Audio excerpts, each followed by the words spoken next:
ఈరోజు ఈ సమస్య ఇప్పటిది కాదు. 1996లో దేవేగౌడ ప్రధానమంత్రి, ఆ రోజుండే యునైటెడ్ ఫ్రంట్కి నేనే కన్వీనర్ని.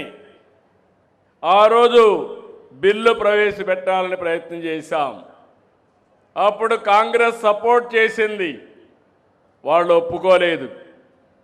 అక్కడి నుంచి విత్డ్రా చేసుకునే పరిస్థితికి వచ్చాం. ఆ తర్వాత ప్రధానమంత్రిగా వాజ్పేయి గారు వచ్చారు.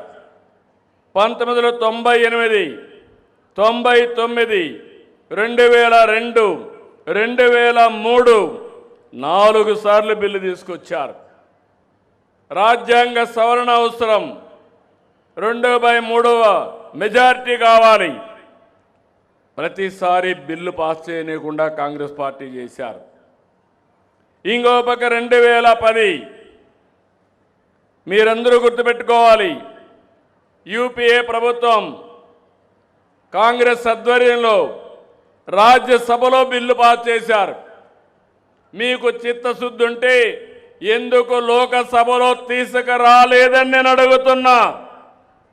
ఆ రోజు రాజ్యసభలో బీజేపీ సమర్థించింది, బిల్లు పాస్ అయింది. కాంగ్రెస్ ఎన్నిక్కిపోయి మహిళలకు ద్రోహం చేసిందని మరొక్కసారి మీ అందరికీ విజ్ఞప్తి చేస్తున్నా.